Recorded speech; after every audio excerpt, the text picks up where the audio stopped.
Carly Ryan. In 2006, a teenager in South Australia began what she thought was an online romance. She believed she was talking to an 18-year-old musician named Brandon Kane. But Brandon Kane did not exist. The person behind the screen was someone far more sinister. And by the time she discovered the truth, it was already too late. Carly Ryan was 15 years old and lived in Stirling, South Australia. She met Brandon Kane on MySpace, a platform that connected millions of young people across the world. Brandon presented himself as an 18-year-old musician from Melbourne. He was charming, attentive, and seemed genuinely interested in Carly's life. The two began communicating regularly through chats, emails, and phone calls. Their relationship grew over 18 months. What Carly did not know was that Brandon Kane was entirely fabricated. The person controlling this identity was Gary Francis Newman, a 50-year-old man from Victoria with a history of targeting young people. Newman had created not just Brandon, but an entire network of fake personas. One of these was Shane, Brandon's supposed father figure. Shane would occasionally join the conversations, lending credibility to Brandon's existence. How could someone maintain such an elaborate deception for so long? Newman's tactics were calculated. He built trust slowly, creating a digital world where Carly felt safe and understood. He claimed to share her interests, to care about her struggles, to be someone she could rely on. The emotional connection felt real to Carly, even though she had never met Brandon in person. Newman was patient, methodical, and persistent. In February 2007, Newman decided to take the relationship into the physical world. He traveled from Victoria to Adelaide, a journey that would end in tragedy. He convinced Carly to meet him at a secluded beach in Port Elliot, under the pretense that she would finally meet Brandon in person. Carly arrived at the beach expecting to see the young musician she had fallen for. Instead, she encountered Newman. At the beach, Newman attacked Carly.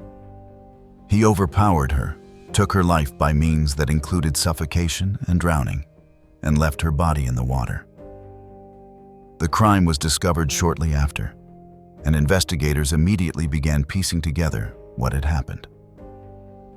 The digital trail Newman left behind would prove to be his downfall. Police arrested Newman at his home shortly after Carly's body was found. When they entered his residence, they discovered him logged into yet another fake profile, this time chatting with a 14-year-old girl in Western Australia. The investigation revealed the staggering scope of Newman's deception. Authorities found evidence of over 200 fake online identities that Newman had created to target young girls across Australia. The forensic evidence was overwhelming. Chat logs detailed the 18 months of grooming. DNA evidence linked Newman to the crime scene. Digital records showed the web of lies he had constructed. Every conversation, every email, every fabricated detail was preserved in electronic form. Newman's trial took place in 2010. He was convicted of taking Carly's life and received a life sentence with a 29-year non-parole period. Throughout the proceedings, Newman showed no remorse for his actions. The court heard testimony about his systematic targeting of vulnerable young people online. Carly's mother, Sonia Ryan, attended every day of the trial. Looking at him, she later said, she saw the face of someone purely evil. After the conviction, Sonia channeled her grief into action. She founded the Carly Ryan Foundation, an organization dedicated to educating young people and parents about online safety. The foundation's work led to significant legislative changes in Australia. These reforms became known as Carly's Law. They established stronger protections for minors against online predators and created new legal frameworks for prosecuting those who use digital platforms to target young people. Carly's case marked Australia's first documented internet-related fatality, forcing the nation to confront the dangers that existed in digital spaces. The investigation also revealed broader patterns in Newman's behavior. He had been using online platforms for years to build relationships with young girls. Each fake identity was carefully crafted with backstories, interests, and personalities designed to appeal to specific targets. He would spend months, sometimes years, building trust before attempting to meet his victims in person. Newman understood how young people communicated online, allowing him to convincingly portray himself as a teenager. Parents across Australia confronted the reality that predators could reach into their homes through a computer screen. But the danger was not limited to one country or one platform. Casey Woody. In Arkansas, another family would discover that chat rooms could harbor deadly threats. Casey Woody lived in Holland, a small town where neighbors knew each other and children played outside without fear. She was active in Yahoo chat rooms, using screen names like Model Behavior. In 2002, she befriended someone calling himself Dave Fagan. Dave presented himself as a 17-year-old surfer from California. He was empathetic and understanding, especially about difficult subjects. Casey's mother had recently passed away from cancer, and Dave seemed to understand her grief in a way others did not. He shared his own fabricated story about having an aunt in a coma, creating a bond through shared experiences of loss. The truth was far darker. Dave Fagan was actually David Leslie Fuller, a 47-year-old man from La Mesa, California. Fuller had been grooming Casey for months, studying her vulnerabilities, learning her routines, and building her trust. Every conversation was part of a calculated plan. On December 3, 2002, Fuller made a 1,500-mile journey from California to Arkansas. He had rented a storage unit in advance, preparing for what he intended to do.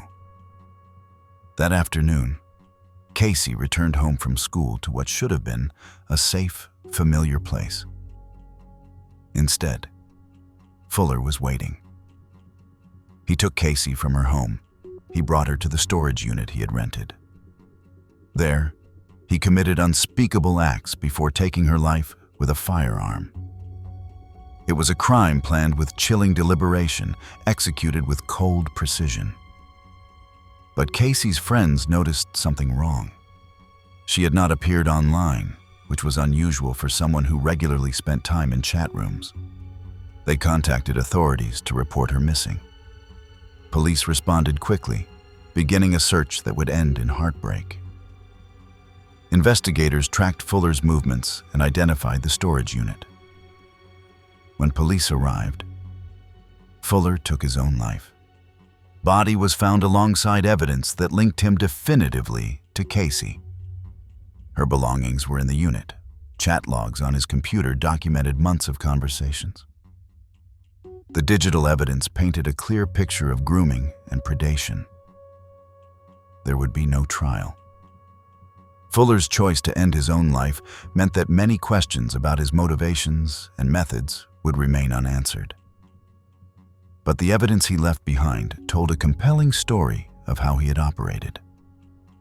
Investigators found that Fuller had no prior convictions, which meant he had not been on law enforcement's radar before this crime. Could anything have prevented this tragedy? Casey's father, Rick Woody, was devastated. He described his daughter as "my little girl, my little angel," in interviews following her passing. Rick and Casey's stepmother had tried to monitor her online activity, but the technology of 2002 made comprehensive oversight challenging. Chat rooms were new territory for many parents. Rick channeled his grief into action by founding the Casey Woody Foundation. The organization's mission was to educate young people and families about internet safety. They developed programs for schools, created resources for parents, and worked with law enforcement to improve protocols for investigating online crimes. The case became the subject of documentaries, including episodes of Web of Lies, which examined how digital platforms could be exploited by those with harmful intentions. Casey's story is considered one of the first documented cases in the United States where internet grooming led to such a terrible outcome. Fuller's tactics revealed disturbing patterns. He spent months building trust, identifying Casey's emotional vulnerabilities, particularly her grief, and exploiting them. Early conversations were innocent, gradually becoming more personal. He coached her on what to say to avoid parental suspicion. Some dangers, though, came from closer to home. Brian Barrett. In Lockport, New York, an online romance would spiral into a fatal confrontation in a factory parking lot. Brian Barrett was 22 years old, working at a local factory and living a relatively quiet life. On September 15, 2006, he was shot 3 times by a co-worker named Thomas Montgomery. The attack was the culmination of a bizarre online relationship that had consumed both men. Thomas Montgomery was 46 years old, married with children, and living a life that seemed conventional on the surface. But online, he was Tommy, an 18-year-old Marine who served in Iraq. He had created this persona on Pogo.com, a gaming and chat platform. There, he met someone using the screen name Talhot Blonde. Talhot Blonde presented herself as a beautiful young woman named Jessie. She shared photos that showed an attractive person in their late teens or early 20s. Tommy and Talhot Blonde began an intense online romance. They exchanged thousands of messages, shared intimate thoughts, and developed what both believed was a genuine connection. But neither person was who they claimed to be.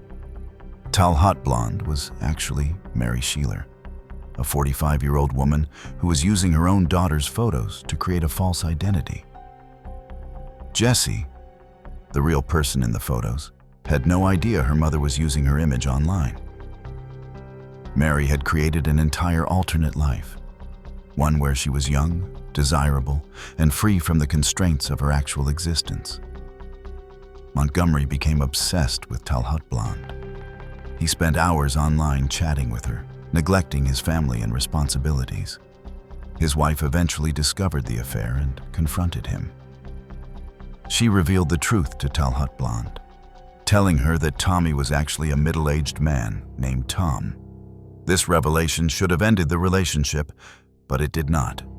Brian Barrett, Montgomery's younger co-worker, was aware of the online deception. He began communicating with Talhot Blonde himself, and a rivalry developed between the two men. Montgomery, still posing as the young Marine Tommy, became increasingly jealous as Barrett's relationship with Talhot Blonde progressed. The situation escalated rapidly. Montgomery's jealousy consumed him.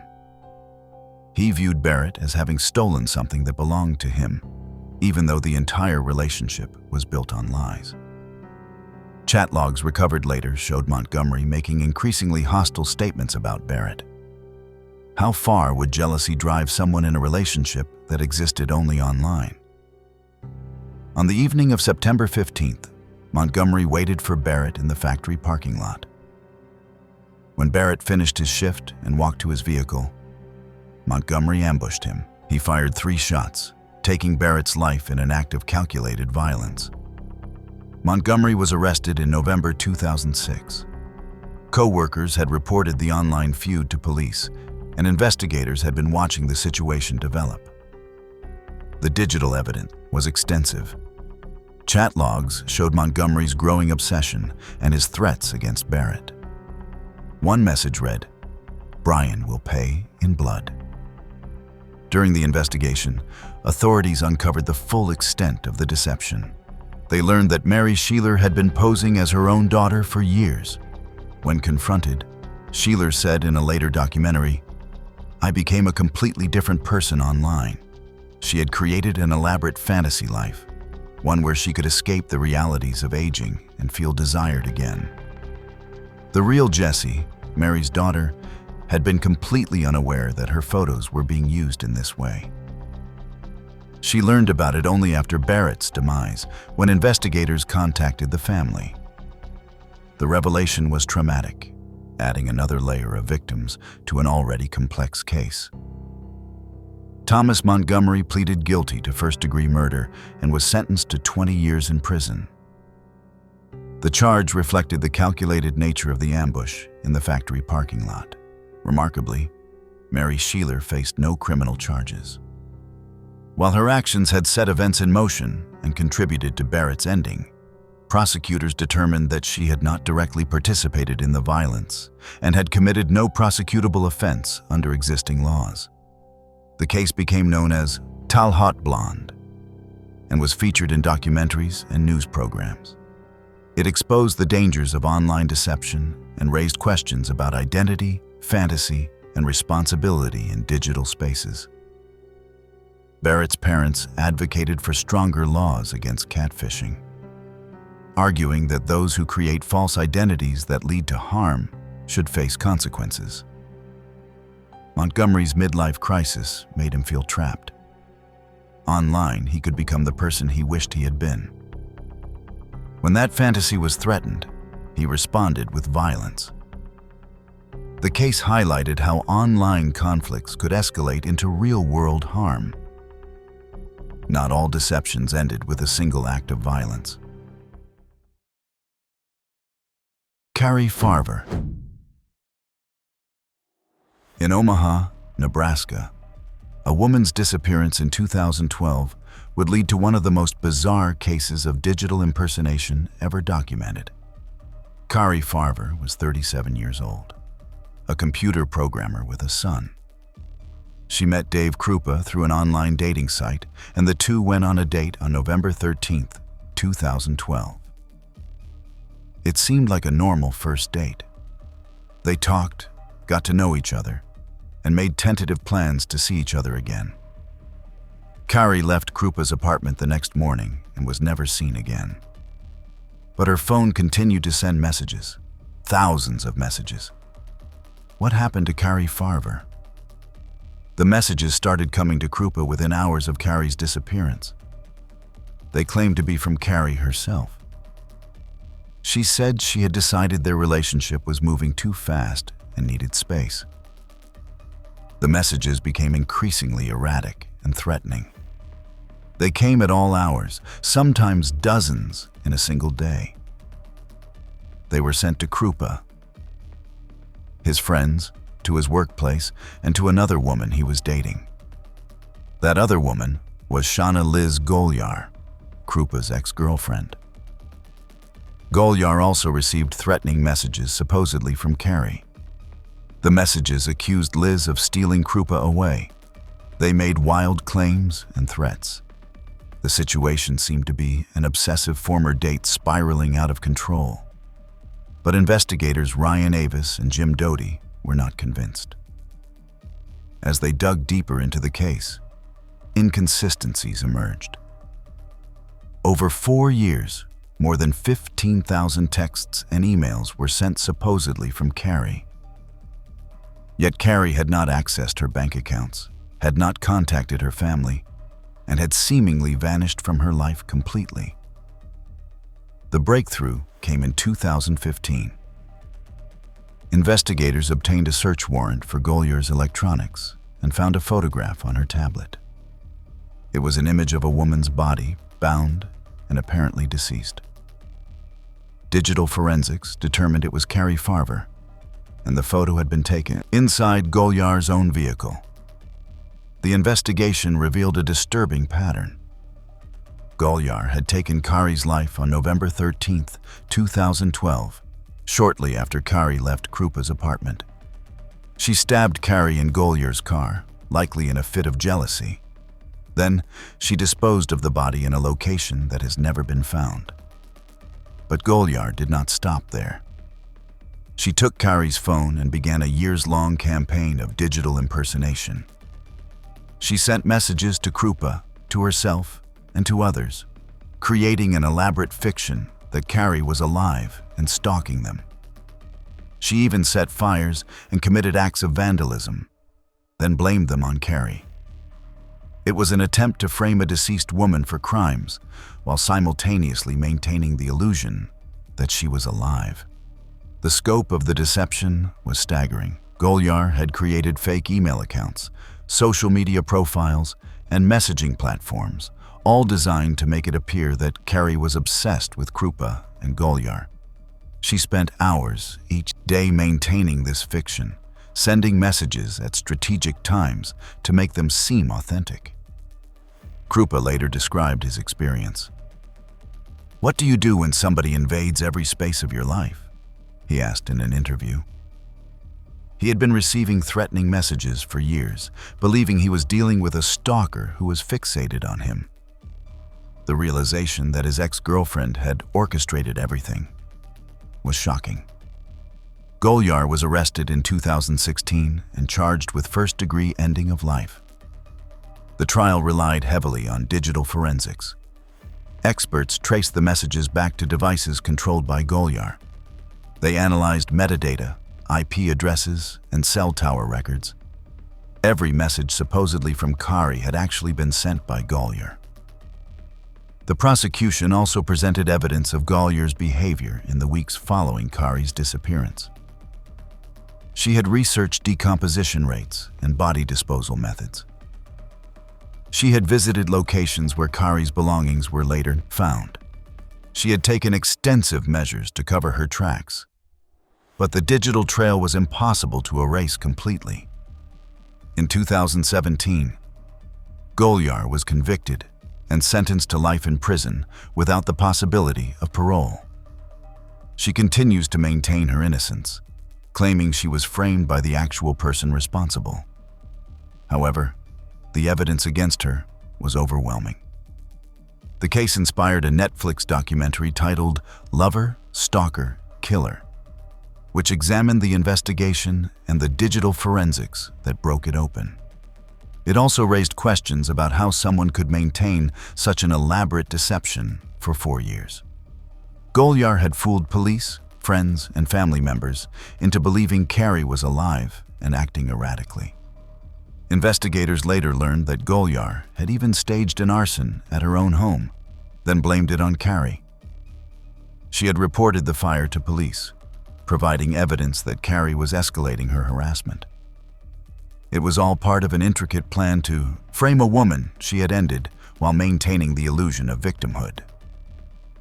Detective Jim Doty described it as one of the most twisted plots he had encountered.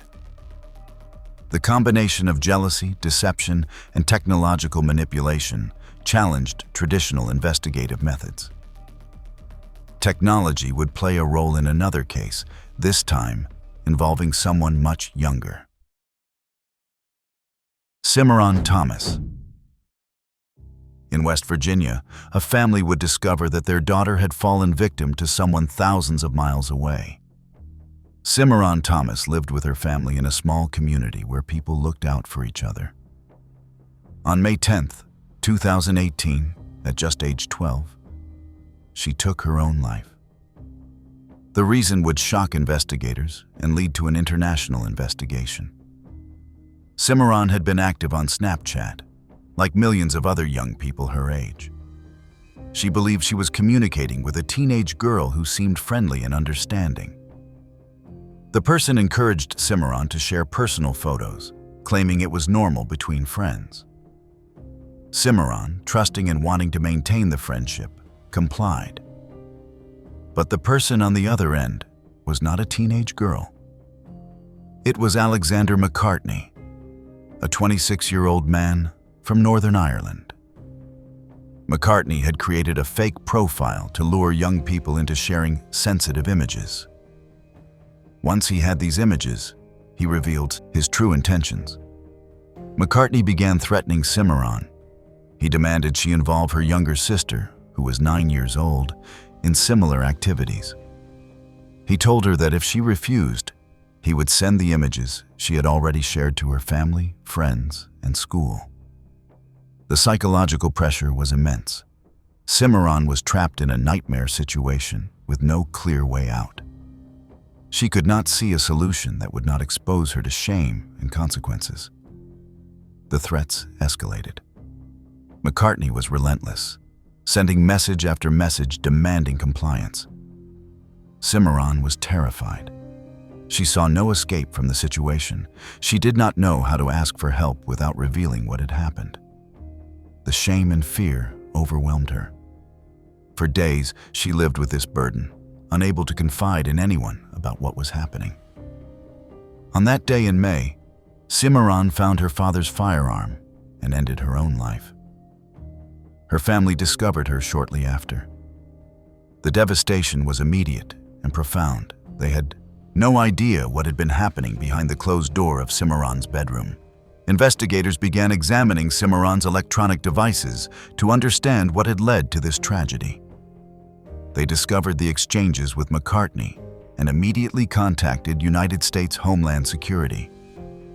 This triggered an international investigation that would reveal the true scope of McCartney's activities.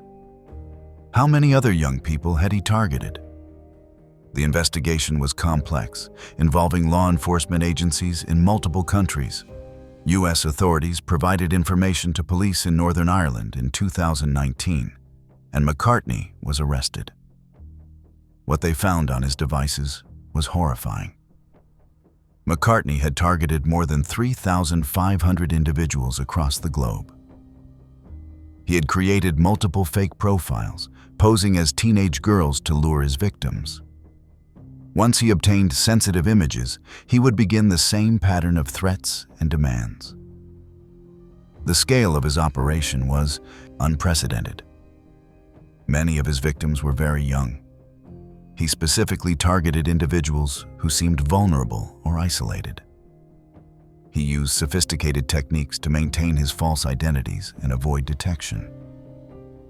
He operated across multiple platforms and jurisdictions, making investigation difficult. The forensic analysis of McCartney's devices took years. Investigators had to carefully document each case, identify victims, and gather evidence for prosecution. They found detailed records of his interactions, including the images he had collected and the threats he had made. The delays in the investigation had tragic consequences. A series of investigative reports released in late 2024 and early 2025 highlighted significant failures within the police service of Northern Ireland, revealing that despite receiving early warnings about McCartney's activities, a lack of specialized cybercrime resources delayed his arrest, leaving thousands of children at risk. In 2024, McCartney received a life sentence with a 20-year minimum term. He was convicted on multiple charges related to exploitation and was also found guilty in connection with Cimarron's ending. The court recognized that his actions had directly led to her decision to take her own life. Cimarron's grandparents spoke publicly about the impact on their family. "Our lives will never be the same," they said. The loss of Cimarron had created a void that could never be filled, but their suffering was compounded by another tragedy. 18 months after Cimarron's passing, her father, Ben Thomas, also took his own life. He had been unable to cope with the guilt and grief over his daughter. He blamed himself for not recognizing the signs, for not protecting her, for not being able to prevent what happened. The family lost 2 members to the same case. The case prompted calls for international cooperation in fighting online exploitation. McCartney's ability to operate across borders, targeting victims in multiple countries while remaining in Northern Ireland, highlighted gaps in law enforcement coordination. Advocates pushed for better resources, faster response times, and improved training for officers dealing with digital crimes. An ombudsman's report noted that capacity for investigating such cases was lacking, which had allowed situations like McCartney's to develop unchecked. The report made recommendations for systemic changes, including increased funding for digital forensics units and better international information sharing. McCartney's psychological profile revealed traits of someone who derived satisfaction from control and manipulation. He had specifically chosen young victims because they were easier to intimidate and less likely to report his activities. He showed no remorse for his actions, viewing his victims as objects rather than human beings. While McCartney operated from behind a screen, the next case involved someone who traveled across a continent. Cynthia C.C. Hoffman. In Anchorage, Alaska, a planned outing to see a waterfall would end in tragedy on June 2, 2019. Cynthia Hoffman, who went by Cece, was 19 years old. She considered Denali Bremer a friend, someone she trusted and enjoyed spending time with. Bremer suggested they visit Thunderbird Falls, a popular hiking destination outside Anchorage. Cece agreed, excited for an adventure with her friend. What she did not know was that Bremer had been recruited into a plot to take her life. The scheme had originated online. Bremer had been communicating with someone who called themselves Tyler, claiming to be a millionaire from Kansas. Tyler was actually Darren Schillmiller, a 21-year-old from Indiana who had created an elaborate false identity. Schillmiller posed as someone wealthy and powerful, using fake photos and fabricated stories to build credibility. Schillmiller had a disturbing request. He offered to pay Bremer $9 million if she would record herself taking someone's life and send him the videos. It was a horrifying proposition, but Bremer believed the offer was real. She agreed to participate and began planning how to carry it out. Bremer recruited others to help. She enlisted Caden McIntosh, who was 16 at the time, along with several other teenagers. They discussed potential victims and eventually decided on Cece. She was vulnerable, trusting, and unlikely to suspect anything. Why did they choose Cece as their target? Cece had developmental disabilities that made her more trusting and less likely to perceive danger. She valued her friendships deeply and would not have questioned Bremer's motives for the outing. These factors made her, in the group's calculation, an easier target. At Thunderbird Falls, the plan was executed. McIntosh brought a firearm and used it to take Cece's life. The group recorded portions of the act on their phones, as Schillmiller had requested. They then attempted to conceal what had happened. But they made critical errors. Videos from the scene were shared on Snapchat, where other users saw them and contacted authorities. The digital evidence was immediately available to investigators, who acted quickly to identify those involved. Police arrested Bremer and the others within days. During interrogations, they all provided statements about what had happened. They confessed to their roles in the planning and execution of the crime. The investigation revealed the full extent of the scheme, including Schillmiller's involvement. Schillmiller was arrested in Indiana. He had never intended to pay any money. The entire offer was a fabrication designed to manipulate Bremer into committing an act he could then possess videos of. He had no wealth, no connections, nothing he had claimed. It was all part of an elaborate catfishing scheme with deadly consequences. The legal proceedings were complicated by the involvement of minors and the interstate nature of the conspiracy. Bremer was sentenced to 99 years in prison in 2024. The sentence reflected the calculated nature of her actions and her role in recruiting others. McIntosh, despite being 16 at the time, received 60 years. The court considered his age, but also the severity of his actions. He had been the one to actually take Cece's life, carrying out the final step of the plan. Darren Schillmiller was sentenced to 99 years in prison for his role in coordinating the conspiracy. The judge noted that while he was not physically present, his manipulation was the primary catalyst for the violence. Cece's father spoke publicly about his daughter's trust in others. "My daughter trusted these people," he said in a statement. She had believed Bremer was her friend, someone who cared about her well-being. The betrayal was as painful as the loss itself. The case exposed how catfishing could be used not just for romance or financial scams, but to manipulate people into committing acts of violence. Schillmiller had created an entire fictional persona, complete with a backstory and manufactured wealth, all to induce someone he had never met to commit a terrible act. Investigators examined Schillmiller's devices and found evidence of other concerning interactions. His pattern suggested a fascination with control and manipulation through digital platforms. Some predators did not need elaborate schemes.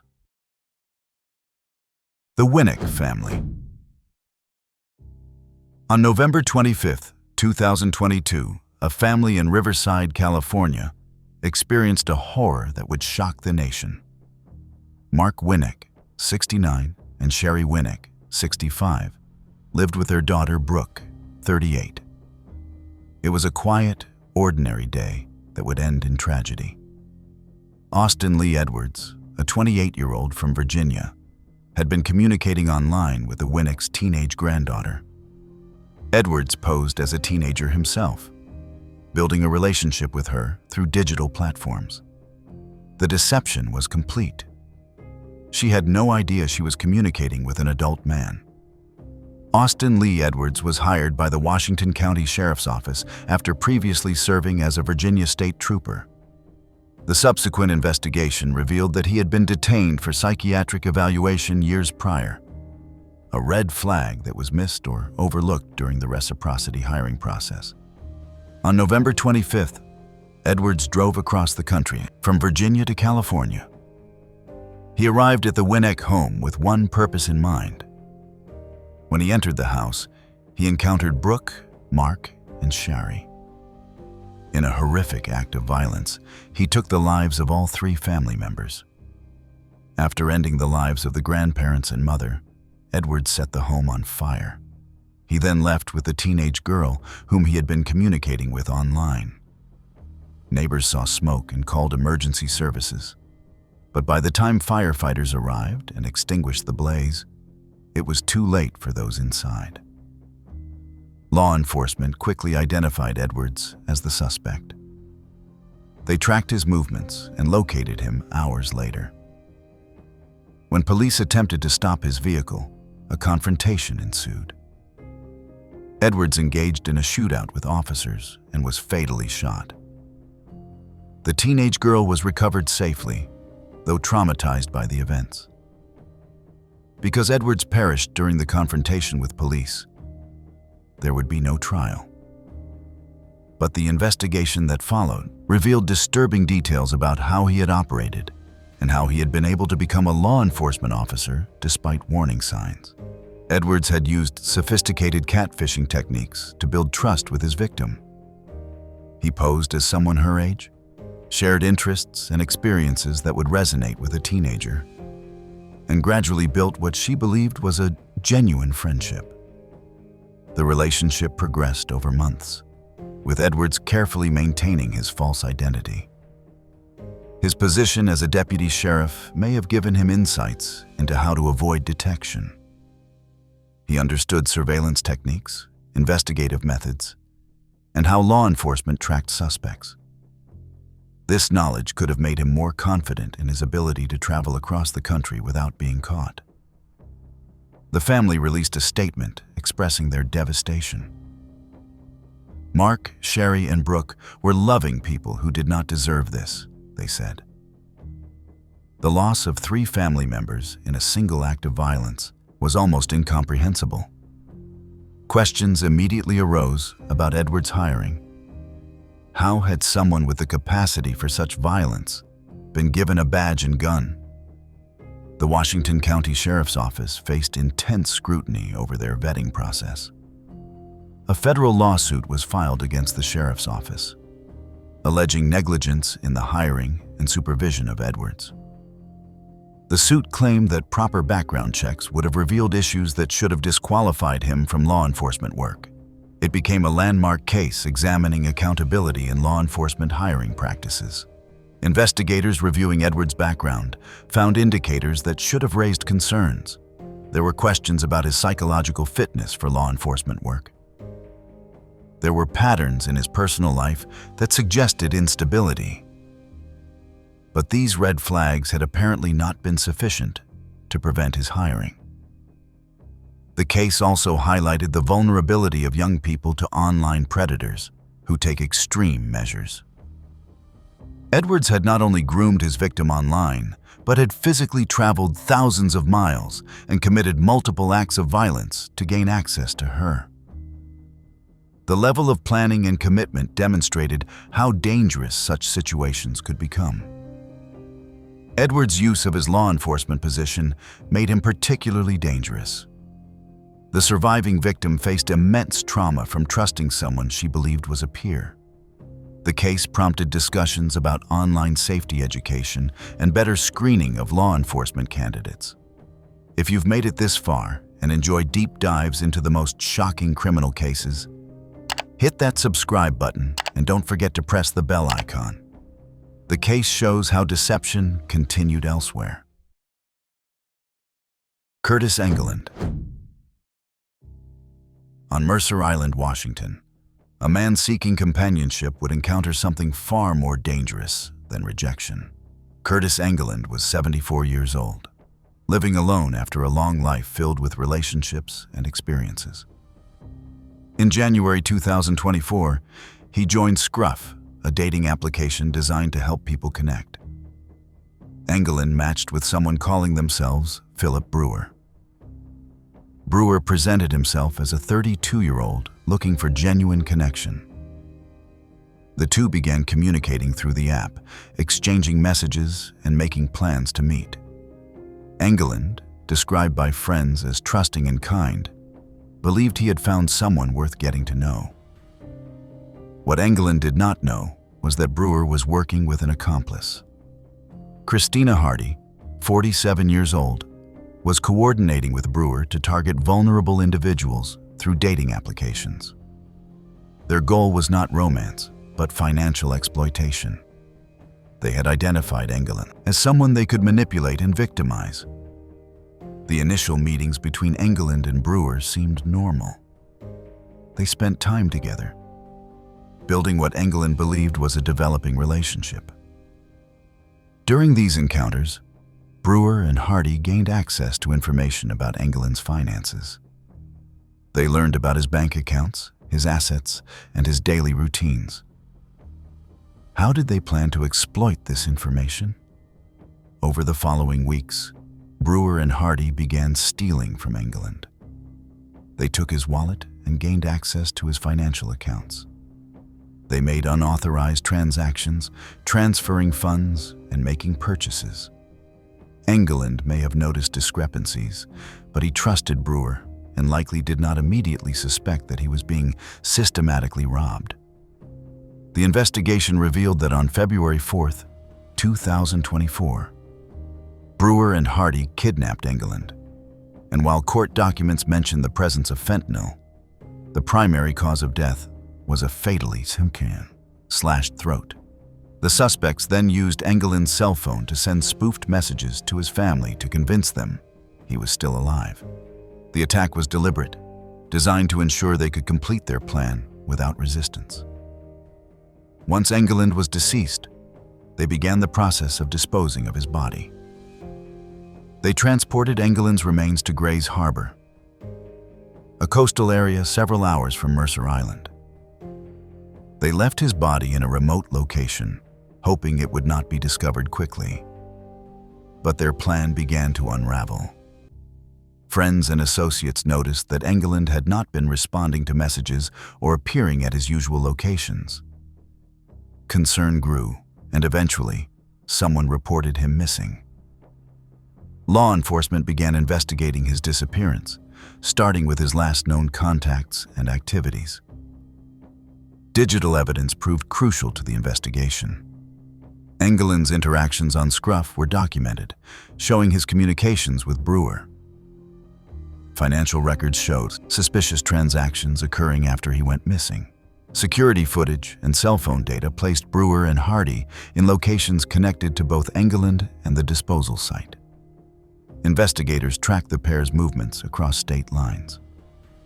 In March 2024, law enforcement located and arrested both Brewer and Hardy in California. They were found with items belonging to England. Both suspects were charged with first-degree ending of life, along with additional charges related to the financial crimes and the disposal of remains. Following a series of hearings in 2025, the trial for Philip Brewer and Christina Hardy is set to proceed in early 2026 in King County Superior Court. Prosecutors are building a case that traces the entire scheme from the initial contact on Scruff through the final disposal of Engeland's body. The forensic evidence included toxicology reports showing fentanyl in Engeland's system. Medical examiners determined the cause of passing and documented injuries consistent with the use of a blade. Friends described Engeland as someone who believed in seeing the good in people. One friend noted that he was trusting by nature, qualities that made him vulnerable to those who would exploit him. He had lived a full life and was simply seeking companionship in his later years. While this case involved careful planning, the next would show how digital manipulation could convince someone to act. Bruce Miller. In Flint, Michigan, a woman's online activities would lead to her husband's ending in a salvage yard. Shari Miller was 28 years old in 1999, married to Bruce Miller, who was 48. Bruce owned and operated an auto salvage business, working long hours in an industry that required physical labor and business acumen. On the surface, their marriage appeared functional. They had built a life together, with Bruce providing financial stability through his business. But Shari was dissatisfied. She wanted something different, something that Bruce could not or would not provide. She turned to the internet to find it. Shari began using online chat rooms and dating sites while still married to Bruce. There she met Jerry Cassidy, a man from Missouri who became captivated by her. They began an intense online relationship, exchanging thousands of messages over the course of months. Shari presented herself as someone trapped in a terrible situation, desperate for escape. She told Cassidy that Bruce was threatening and controlling. She crafted emails that appeared to be from Bruce, making threats against her and even against Cassidy himself. These fabricated messages portrayed Bruce as a dangerous man who would stop at nothing to keep Shari under his control. None of it was true, but Cassidy believed every word. Shari's manipulation was sophisticated. She understood how to exploit Cassidy's emotions, making him feel like a protector, a hero who could save her from a terrible fate. She escalated the fiction gradually, each message painting Bruce as more dangerous, more unhinged, more likely to harm her. Cassidy became convinced that Shari's life was in immediate danger. What would someone do if they truly believed the person they loved was in mortal danger? Shari suggested that the only solution was for Bruce to be eliminated. She planted the idea carefully, never directly ordering Cassidy to act, but creating a scenario where taking Bruce's life seemed like the only way to protect her. Cassidy, completely manipulated by the false narrative, agreed to help. On November 8, 1999, Cassidy traveled from Missouri to Michigan. He went to Bruce's salvage yard, where Bruce was working alone. Cassidy confronted Bruce and shot him, taking his life in the place where Bruce had spent countless hours building his business. It was an act Cassidy believed was necessary to save Shari from a violent husband. After ending Bruce's life, Cassidy returned to Missouri. But the reality of what he had done began to weigh on him. He had taken a man's life based on information provided entirely by that man's wife. He had never verified Shari's claims, never investigated whether Bruce was actually the threatening figure she described. Doubt crept in. Within days, consumed by guilt and uncertainty, Cassidy took his own life. Before doing so, he left behind evidence that would prove crucial to the investigation. He had saved all his communications with Cherie, including the fabricated emails she claimed were from Bruce. He left notes describing what had happened and why he had felt compelled to act.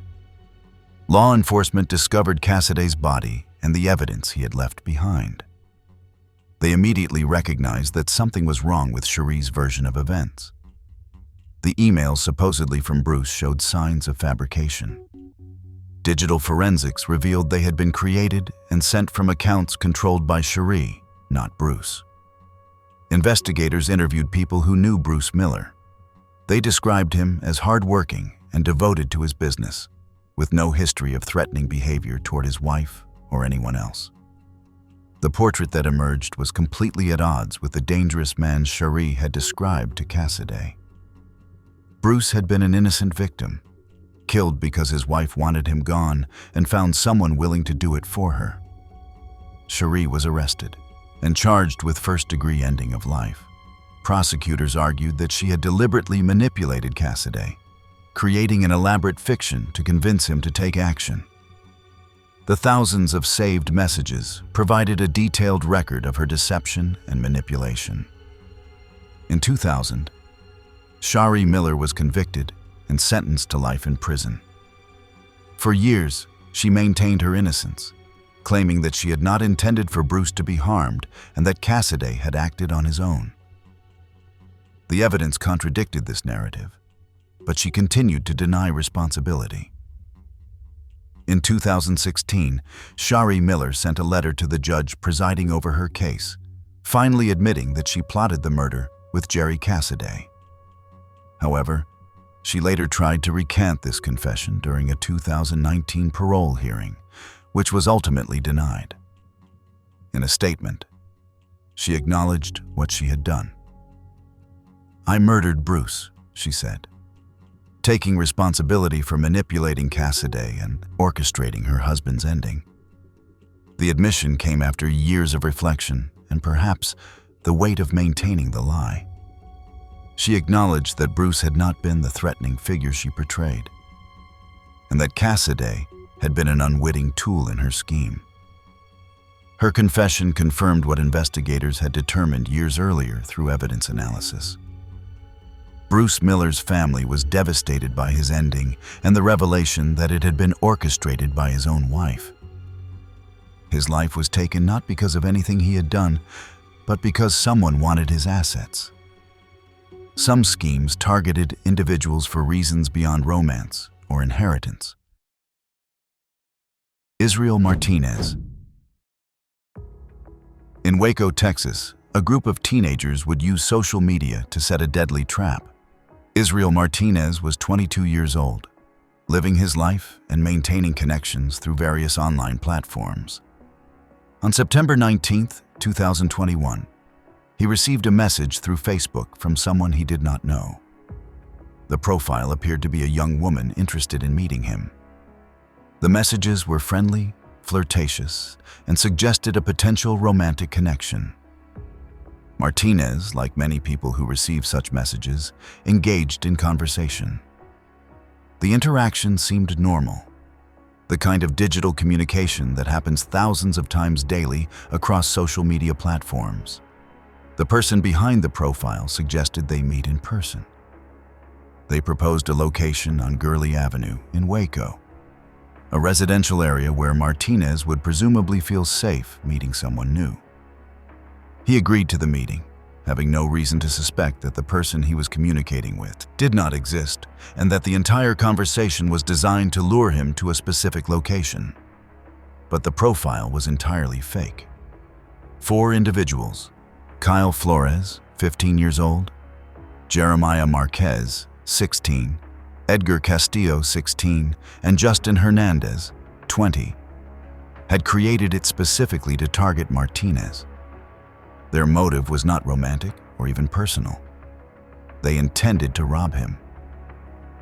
Why did they choose Martinez as their target? The details of how they selected him remain unclear from public records. They may have known him peripherally, or they may have chosen him based on social media profiles that suggested he might have valuables worth stealing. Whatever their reasoning, they created an elaborate ruse to bring him to a location where they could confront him with minimal witnesses. Martinez arrived at the agreed-upon location on Gurley Avenue, expecting to meet the person he had been chatting with online. Instead, he encountered the 4 individuals who had lured him there. They attempted to rob him, demanding his belongings. The confrontation escalated quickly. During the robbery, one of the individuals used a firearm and shot Martinez. He was struck and fell to the ground. The 4 individuals fled the scene, leaving Martinez severely injured. Emergency services were called, but Martinez succumbed to his injuries. What had begun as a robbery had ended in someone losing their life. Law enforcement responded to the scene and began investigating immediately. They recovered Martinez's phone and examined his recent communications. The fake Facebook profile used to lure him was quickly identified. Digital forensics allowed investigators to trace the profile's creation and the messages sent from it. The investigation revealed the identities of those involved. Cell phone data, social media activity, and witness statements helped police identify Flores, Marquez, Castillo, and Hernandez. All 4 were arrested and charged with involvement in Martinez's ending. The evidence included the fake profile, communications planning the robbery, and forensic evidence from the crime scene. The digital trail was comprehensive. Investigators could see when the fake profile was created, every message sent to Martinez, and communications among the conspirators about their plan. The defendants had not taken adequate precautions to hide their digital footprints, making it relatively straightforward for law enforcement to build a case.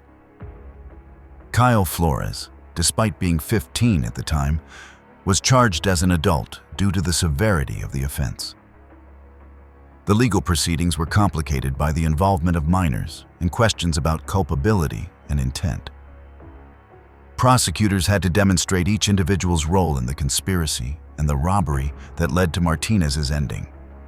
In late 2023, Kyle Flores was sentenced to 45 years in prison for his role in the murder of Israel Martinez, while co-defendants Jeremiah Marquez and Edgar Castillo received 40-year and 35-year sentences, respectively.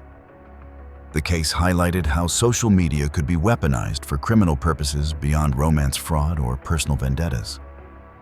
Martinez had no personal connection to any of the defendants. Martinez's family struggled to understand why he had been targeted. He was a young man living his life, with no involvement in activities that would typically draw criminal attention. The randomness of his selection made his ending even more difficult to process. While teenagers in Texas committed robbery, a family feud in Tennessee would turn equally deadly. Barbara Potter and Marvin Potter. In Mountain City, Tennessee, a small community would be torn apart by a social media dispute that escalated beyond anyone's imagination. Barbara Potter and her husband Marvin Potter were a married couple living in the area. Their daughter Janelle Potter had limited social skills and spent significant time online, where she found it easier to make connections than in person. Janelle became active on Facebook and developed an online friendship with a local couple, Billie Jean Hayworth and Billy Payne. Initially, the relationship seemed positive. They exchanged messages, commented on each other's posts, and maintained what appeared to be a normal online friendship. But the relationship deteriorated rapidly. The reasons for the falling out were typical of social media disputes: misunderstandings, perceived slights, and escalating comments that might have been resolved in person, but instead festered online. Janelle began to believe that Hayworth and Payne were threatening her. She claimed they were posting things about her, spreading rumors, and making her feel unsafe. Her parents, protective of their daughter, became involved. Barbara and Marvin Potter took Janelle's claims seriously. They viewed her as vulnerable and believed she was being targeted by cruel individuals. Barbara, in particular, became fixated on defending her daughter from what she perceived as persecution. The situation might have remained a typical online dispute, unpleasant but ultimately harmless. But someone began sending Janelle and her parents emails that dramatically escalated the situation. The emails claimed to be from a CIA agent named Chris, who was looking out for Janelle's safety. Chris warned that Hayworth and Payne were dangerous, that they intended to harm Janelle, and that action needed to be taken to protect her. The emails were detailed and convincing, written in a style that suggested official communication. Who was Chris, and why was the CIA agent involved in a small-town social media dispute? The Potter family believed the emails were genuine. They accepted that a government agent was monitoring the situation and providing them with inside information. The emails reinforced their existing beliefs that Janelle was in danger. As the messages continued, they became more urgent, suggesting that Hayworth and Payne were planning imminent action against Janelle. Barbara Potter became convinced that the only way to protect her daughter was to eliminate the perceived threat. She involved her husband Marvin in discussions about confronting Hayworth and Payne. On January 31st, 2012, someone entered the home where Billy Payne and Billie Jean Hayworth lived. Both were shot and killed in their own residence. The attack was brutal and final. When their bodies were discovered, investigators found evidence suggesting the offense was connected to the ongoing dispute with the Potter family. Law enforcement began investigating the Potter family immediately. The social media feud was well documented, with screenshots and messages showing the escalating conflict. Investigators obtained search warrants for the Potter home and made a shocking discovery. The emails supposedly from the CIA agent Chris had been sent from an account controlled by Barbara Potter herself. Barbara had created the entire fiction. There was no CIA agent named Chris. There was no government surveillance of the situation. Barbara Potter, along with her husband Marvin and a family friend named Jamie Curd, was convicted in the Facebook murders. Barbara had created the Chris persona to manipulate Marvin and Curd into carrying out the killings, a plan that culminated in January 2012. The revelation was stunning. Barbara had not only participated in planning the offense, but had created the entire narrative framework that made it seem necessary. She had exploited her family's trust and their desire to protect Janelle, using false information to drive them toward violence. Barbara Potter was arrested and charged with first-degree ending of life. Marvin Potter was also arrested and charged. The evidence against them included the fake emails, witness testimony, and forensic evidence linking them to the crime scene. Barbara Potter was convicted and received a life sentence. Marvin Potter was also convicted and sentenced to life in prison. The evidence against them included the fake emails, witness testimony, and forensic evidence linking them to the crime scene. The digital trail Barbara had created while trying to justify her actions became the key evidence used to convict her. The case revealed how social media disputes could be amplified by false information until they resulted in real-world violence. Barbara's creation of the CIA agent persona showed sophisticated understanding of how to exploit fears and create justification for extreme actions. Billy Payne and Billie Jean Hayworth were innocent victims of a manufactured threat. They had engaged in a social media dispute, something millions of people experience without fatal consequences.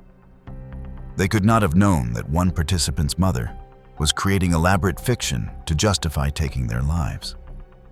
While this case involved elaborate deception within a family, the next would show how a first date could end in unimaginable horror. Ingrid Line. In Seattle, Washington, a single mother would go on what seemed like a normal first date. Ingrid Line was 40 years old, working as a nurse and raising 3 daughters. She had been single for some time and decided to try online dating to meet someone new. She matched with John Robert Charlton on a dating app, and they agreed to meet in person. On April 8, 2016, Ingrid and Charlton went on their first date. They attended a Seattle Mariners baseball game together, joining thousands of other fans at Safeco Field. It was a public, safe venue for a first meeting. Friends and family knew where Ingrid was going and who she was meeting. Everything about the evening seemed normal and appropriate for someone cautiously exploring online dating. After the game, Ingrid and Charlton left together. They went to Charlton's residence in Seattle. What happened next would shock the community and devastate Ingrid's family. At some point during the night, Charlton attacked Ingrid. The assault was brutal and sustained, resulting in her ending. But Charlton did not stop there. In an act that horrified investigators, he dismembered Ingrid's body. He used tools to cut her remains into pieces, an act that required time, effort, and a level of detachment from normal human empathy. The crime scene in his home would provide extensive forensic evidence of what had occurred. Charlton then placed Ingrid's remains into plastic bags and disposed of them in a recycling bin in Seattle. The bins were on a regular collection schedule. When workers came to empty the recycling, they made the horrific discovery. Ingrid's remains were found among the contents of the bin, leading to an immediate investigation. How could someone commit such an act after what appeared to be a normal date? Police quickly identified Charlton as the last person seen with Ingrid. They obtained search warrants for his residence and found extensive evidence of the crime. Blood evidence, tools used in the dismemberment, and other forensic materials linked him definitively to Ingrid's ending. The evidence was so comprehensive that there was no question about who was responsible. Charlton was arrested and charged with first-degree ending of life. During initial questioning, he claimed he was too intoxicated to remember what had happened. He suggested that excessive drinking had caused a blackout, preventing him from recalling the events of that night. Prosecutors rejected this defense, arguing that the methodical nature of the dismemberment and disposal showed clear consciousness and intent. The trial included graphic details about what Ingrid had endured. Medical examiners testified about the injuries she sustained and the cause of her passing. Forensic specialists explained the evidence found at Charlton's home. Digital experts presented data from phones and the dating app showing how Ingrid and Charlton had connected and arranged their meeting. Charlton's background revealed concerning patterns. He had a criminal history and had engaged in behaviors that suggested instability and potential for violence. Yet he was able to create a dating profile, match with Ingrid, and arrange a meeting without her having any way to know about his past. The limitations of dating app background checks became a focal point of discussion. In January 2018, John Robert Charlton was sentenced to 30 years in prison, the maximum allowed under standard sentencing guidelines for first-degree murder in Washington state at the time, rather than a life sentence. Ingrid's 3 daughters lost their mother in the most horrific circumstances imaginable. She had been a dedicated nurse and devoted parent. Her decision to try online dating was a normal step for a single parent looking to find companionship. While Ingrid met her end on a first date, the next case would involve someone who knew her target well. Katie Locke. In Hertfordshire, England, a dispute between former romantic partners would end in calculated violence. Katie Locke was 23 years old, trying to move on with her life after ending a relationship with Carl Langdell. The breakup had not been amicable. Langdell had difficulty accepting that the relationship was over, and tensions between them remained high. Social media became a battleground for their post-relationship conflict. Langdell monitored Katie's online activity obsessively, tracking her posts, her interactions with others, and any indication that she was moving forward with her life. He interpreted her social media presence as messages directed at him, seeing slights and provocations where none existed. Katie began a new relationship, which she documented on social media as many young people do. She posted photos and status updates reflecting her happiness with someone new. Langdell viewed these posts as intentional attempts to hurt him. His obsession with her online activity grew, feeding feelings of jealousy and rejection. On December 23, 2015, Carl Langdell took Katie Locke to the Theobald's Park Hotel in Hertfordshire for a first date. He strangled her in the hotel room and later disposed of her body on the hotel grounds, eventually telling police he was a monster during his confession. The assault was vicious and sustained. He stabbed her multiple times, inflicting injuries that were immediately fatal. The location was not completely isolated, and the attack was discovered relatively quickly. But there was nothing that could be done to save Katie's life. Langdell fled the scene but was apprehended by police shortly after. He was arrested and charged with taking Katie's life. The evidence against him was overwhelming. He had been seen with Katie shortly before her body was discovered. Forensic evidence placed him at the scene. Witnesses could testify to his obsessive behavior regarding Katie in the weeks leading up to the attack. During the investigation, police examined Langdell's social media activity and digital communications. They found evidence of his constant monitoring of Katie's profiles.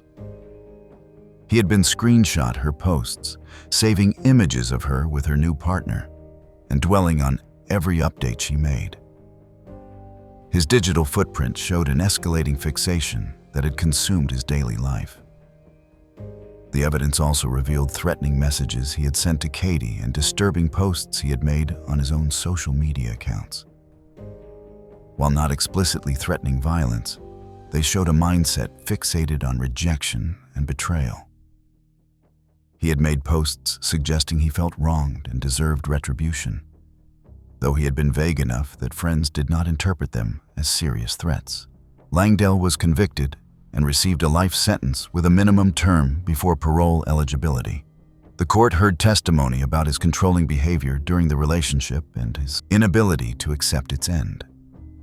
Psychologists testified about patterns of obsessive behavior and how social media had amplified his fixation.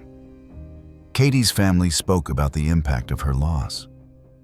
She had been a vibrant young woman with her entire life ahead of her. Her choice to end the relationship with Langdell should have been the end of their connection, but his refusal to accept that decision led to her ending. They advocated for greater awareness of the warning signs of obsessive behavior after relationship breakups. The case highlighted how social media could fuel obsession in ways that previous generations did not experience. Before social media, ending a relationship often meant limited or no contact with an ex-partner. Social media made it easy to continue monitoring someone's life, seeing their posts, and maintaining a one-sided connection even after the relationship officially ended. Langdell's constant surveillance of Katie's profiles prevented him from moving on. Every post she made reopened wounds and reinforced his feelings of rejection. Rather than accepting the breakup and focusing on his own life, he remained fixated on hers. Social media provided him with a window into her life that he could not stop looking through. The timing of the attack on Christmas Eve added another layer of tragedy. It was a day when Katie should have been with family and friends, celebrating the holiday. Instead, Langdell chose that day to end her life, perhaps viewing the holiday as particularly significant for reasons known only to him. Friends of Katie described warning signs they had noticed but not fully understood at the time. Langdell had made comments about Katie that suggested possessiveness. He had appeared at places where he knew she would be. In retrospect, these behaviors formed a pattern. The final case would show how online connections could facilitate violence, even across international borders. Karen Pineda. On Long Island, New York, gang activity and social media would intersect with deadly consequences. Karen Pineda was 19 years old in 2016, living in Nassau County and navigating the challenges faced by many young people in communities where gang presence was significant. She had connections to individuals involved with MS-13, a violent gang operating throughout the region. MS-13 used social media extensively for communication, recruitment, and identifying targets. Members monitored social media platforms to track rivals, boast about activities, and coordinate operations. The gang's use of digital platforms made them both more visible to law enforcement and more capable of organizing violent acts. In 2016, Pineda became involved in planning attacks on individuals identified through social media as rivals or problems for the gang. Her role included helping to identify targets, coordinate meetings, and facilitate the logistics of violence. She was not necessarily the person carrying out physical attacks, but she was an integral part of the conspiracy. 2 individuals were targeted and ultimately ended by MS-13 members in Nassau County during this period. The planning and execution involved multiple gang members working together, with Pineda playing a supporting role. Social media had been used to identify the victims, track their movements, and coordinate the attacks. Law enforcement agencies were monitoring MS-13 activity across Long Island due to the gang's history of violence. Federal authorities were particularly focused on the gang's organizational structure and how they used digital communication. The FBI, DEA, and local police departments coordinated efforts to build cases against gang members. The investigation into the 2 endings in Nassau County revealed Pineda's involvement. Digital evidence showed her communications with other gang members about the planned attacks. Cell phone records placed her in relevant locations at important times. Witness testimony from other gang members provided details about her specific role. Pineda was arrested and charged with conspiracy to commit offenses related to the 2 endings. Federal prosecutors handled the case due to the interstate and international nature of MS-13's operations. The charges carried severe potential sentences, reflecting the serious nature of the crimes and the broader effort to dismantle the gang's operations. Pineda eventually pleaded guilty to her role in the 2 offenses. The plea agreement included cooperation with authorities, providing information about gang structure, operations, and other members. Her testimony would be used in cases against other MS-13 members involved in violence across Long Island. The sentencing took into account her cooperation, but also the gravity of her involvement in taking human lives. She received a substantial prison term that reflected both the serious nature of the offenses and the value of her cooperation. The case was part of a broader federal effort to combat MS-13 violence in the region. The use of social media by MS-13 was both an operational tool and an investigative resource for law enforcement. Gang members posted about their activities, sometimes including images or videos that documented crimes. While this provided evidence for prosecutors, it also reflected how integrated social media had become in gang culture. The victims of the 2 attacks were young people caught in gang violence. Their endings were not random, but resulted from gang disputes or perceived slights that were amplified through social media. Posts, comments, or associations visible on social media platforms had real-world consequences when gang members decided someone needed to be targeted. Nassau County and surrounding areas on Long Island had experienced escalating MS-13 violence during this period. Federal authorities launched major initiatives to arrest gang members, disrupt operations, and prosecute those involved in serious crimes. The investigations were complex, involving surveillance, informants, digital forensics, and cooperation between multiple agencies. Pineda's case illustrated how young people could become involved in serious criminal activity through gang affiliation. Her decisions at 19 resulted in federal charges and a long prison sentence. This was all from our side today. Thanks for watching. Click here to check out another video.